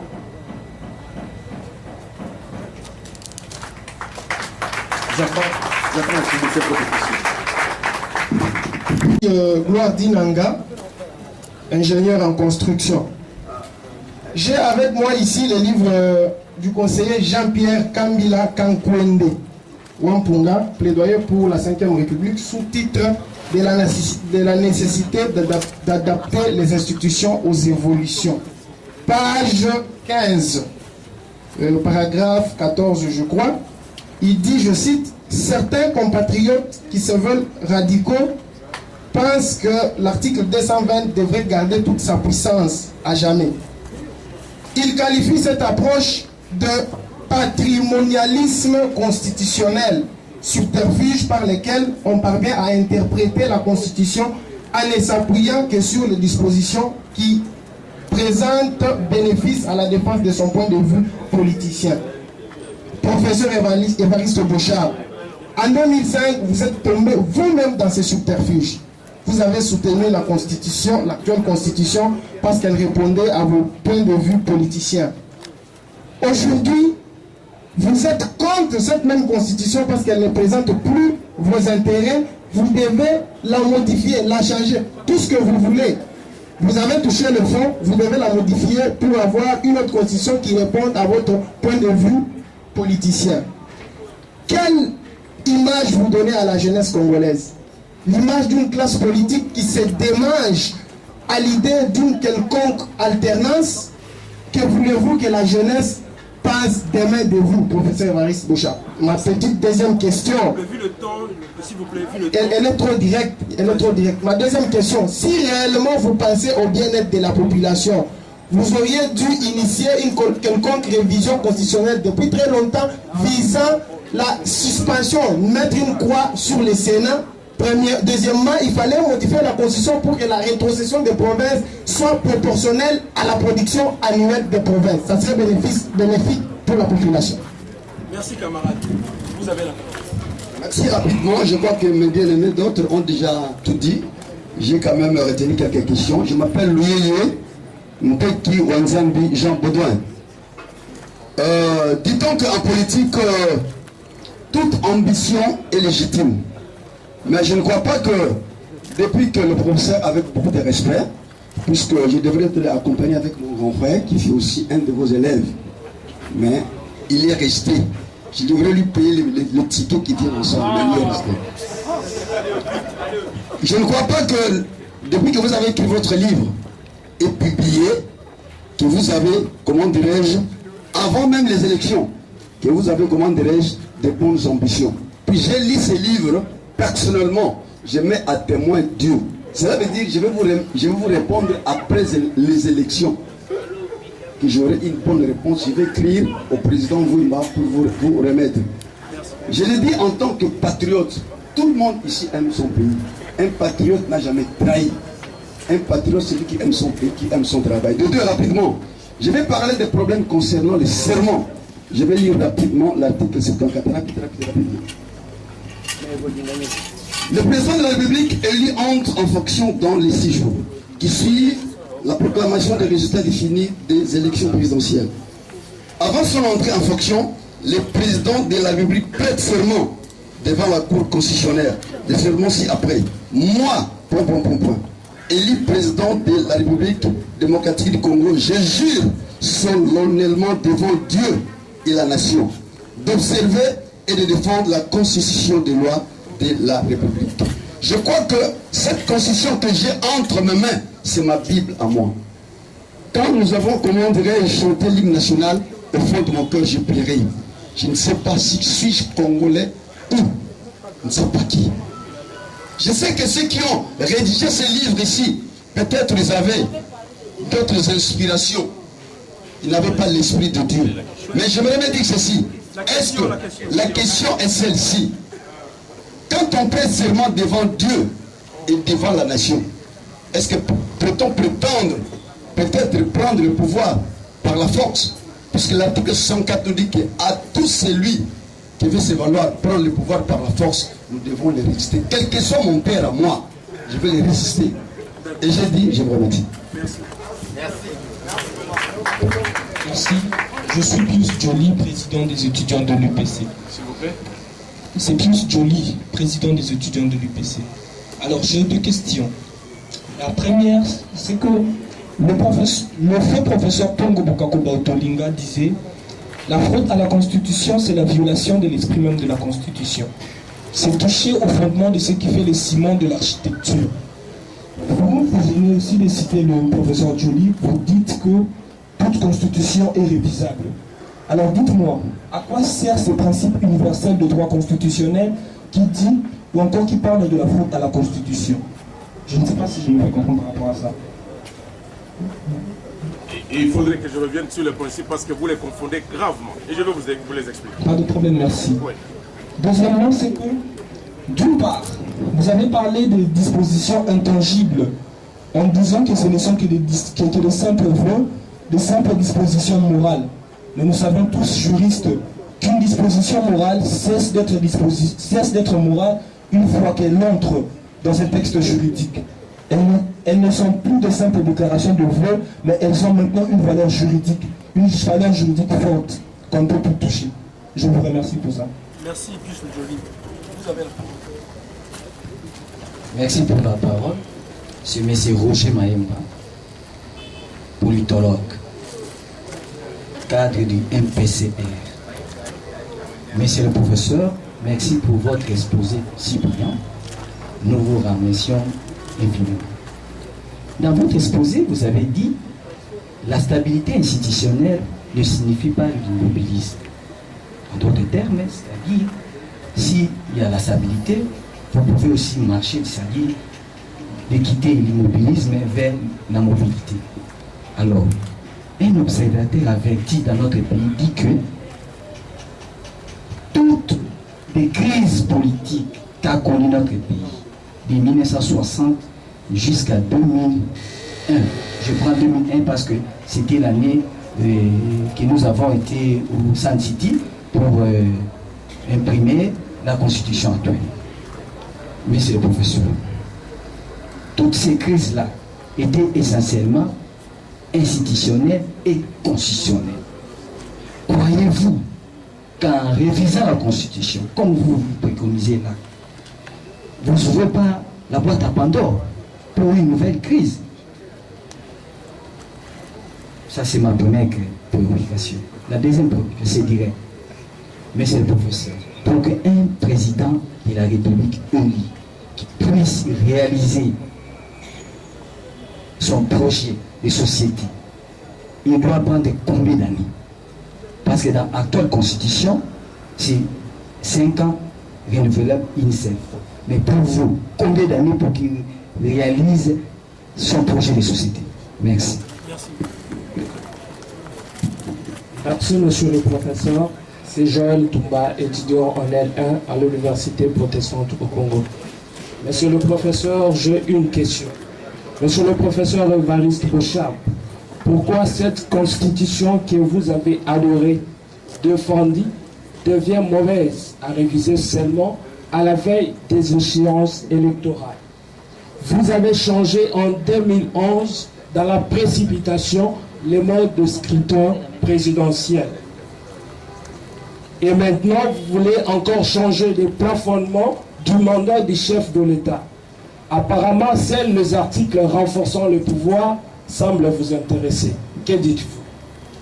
Votre souci ne reste pas à la conservation et la confiscation du pouvoir au profit d'un homme que vous croyez irréprésentable.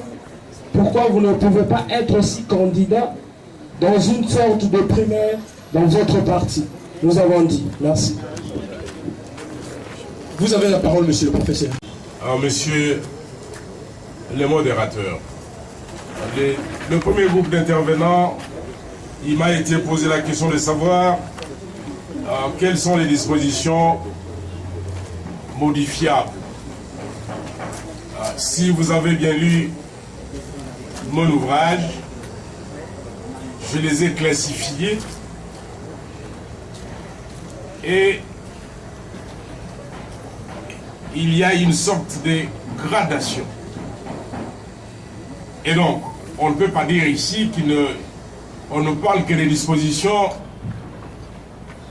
qui concernent le chef de l'État. Si vous avez bien lu ce que j'ai écrit, j'ai démontré que l'élection des gouverneurs nous crée des problèmes difficilement solubles aujourd'hui. En réalité, lorsque l'on voit le fonctionnement des assemblées provinciales, pour ne parler que de ça, on constate que les députés provinciaux ont pris en otage les gouverneurs qu'ils ont élus. Beaucoup d'assemblées provinciales, on ne trouve même pas les édits qu'ils ont pu prendre. En réalité, lorsqu'il y a rétrocession, ces gens se partagent, la population est oubliée. Je suis allé plus loin.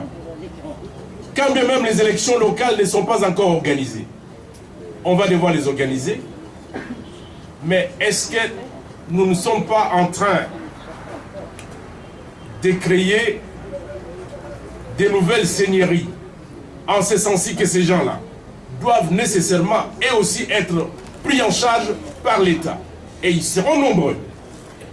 Quand on se rend compte aujourd'hui qu'avec les assemblées provinciales seulement, il est difficile que le projet avec impact sur le reste de la population puisse être réalisé. Et donc, on est allé vite en besogne. Je voudrais ici répondre au dernier intervenant qui a dit « La Constitution, je l'ai adorée et comment aujourd'hui je peux l'aborer, la haïr ».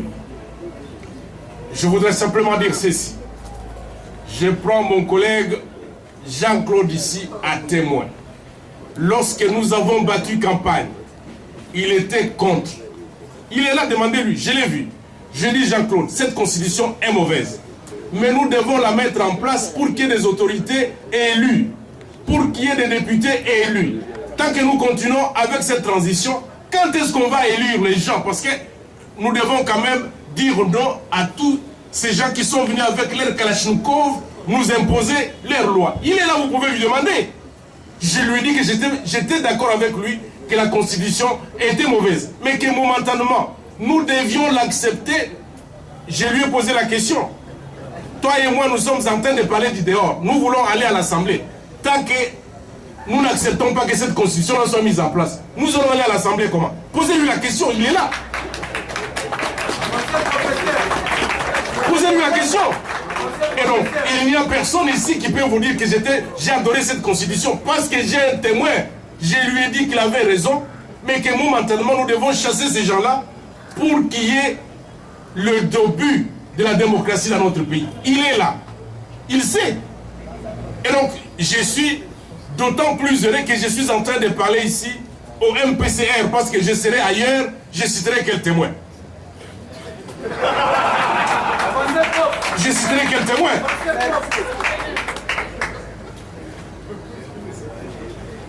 L'ingénieur Dinanga me dit, voilà, dans l'ouvrage du conseiller Kambila, il dit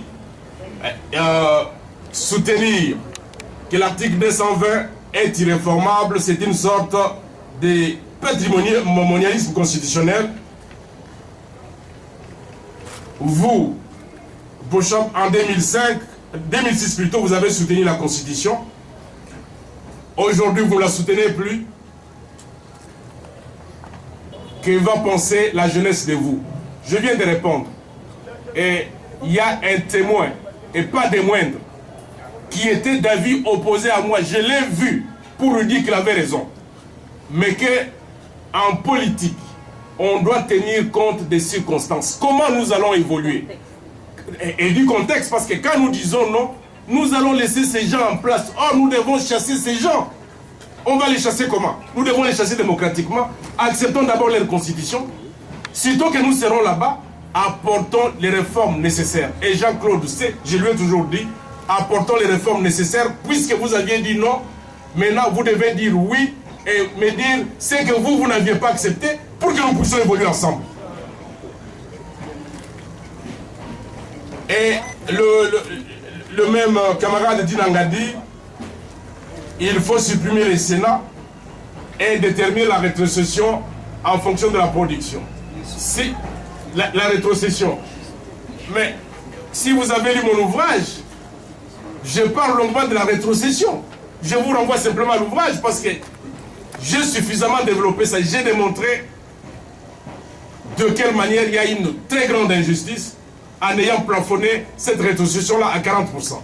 On devait tenir compte de la péréquation, on doit pouvoir tenir compte de la solidarité nationale. Donc, lisez mon ouvrage, j'ai suffisamment attaqué. Et donc, vous êtes en train de me poser des questions sur ce que vous êtes censé avoir lu, mais vous n'avez pas lu du tout. Les deuxièmes camarades qui auraient pu m'amener, mon ancien étudiant, me parlent du droit de résistance, le droit à la désobéissance civile inscrit dans notre constitution. C'est votre droit. Il est légitime. Mais chaque droit, si on en abuse, on entre dans les non-droits. Et donc, vous deviez tenir compte à la fois des circonstances et du contexte pour exercer votre droit à la résistance. Au risque de tomber dans l'abus. Et si vous tombez dans l'abus, vous êtes dans le non-droit. C'est votre droit. Pius, le président des étudiants de l'UPC. La fraude à la Constitution. Quid? C'est quoi la fraude à la Constitution?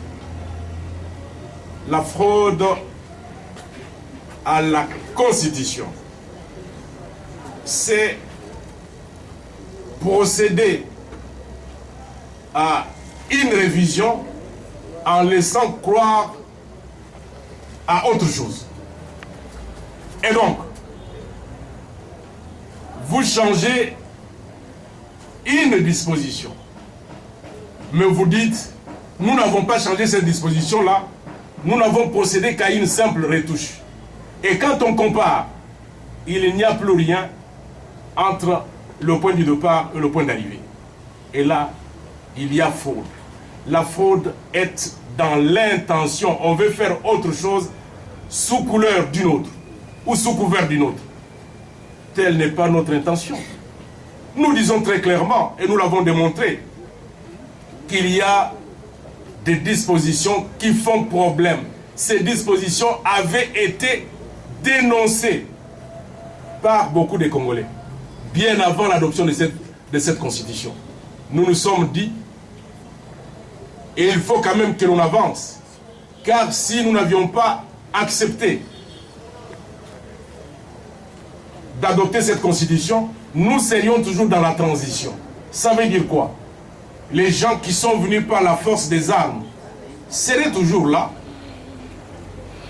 en train d'occuper telle charge, simplement parce qu'ils se sont donné même un titre. Non, il faut procéder par palier. Nous sommes en démocratie, il faut procéder par le palier qui est le beaucoup plus facile. On y va, ainsi de suite, jusqu'à ce qu'on arrive à ce que l'on veut, à ce qui peut rencontrer l'assentiment populaire. Dispositions intangibles. Dès lors qu'elles sont devenues elles sont enregistrées dans une loi, elles sont opposables, elles ne sont plus des dispositions morales. Puisque vous êtes juriste, notre constitution parle du droit au logement. Vous pouvez aujourd'hui, parce que vous n'êtes pas logé, vous irez opposer ces droits au bourgmestre de cette commune pour lui dire, voilà la constitution, parle du droit au logement, logez-moi. Dites-moi, camarades, si vous pouvez faire ça. Je ne fais que vous dire qu'il s'agit là d'une disposition morale. Nous voulons tendre vers là. Et c'est une disposition programmatique. Nous voulons aller vers là, que chaque Congolais ait droit au logement. Mais aujourd'hui, vous ne pouvez pas opposer à une autorité établie votre droit au logement. Sur quelle base?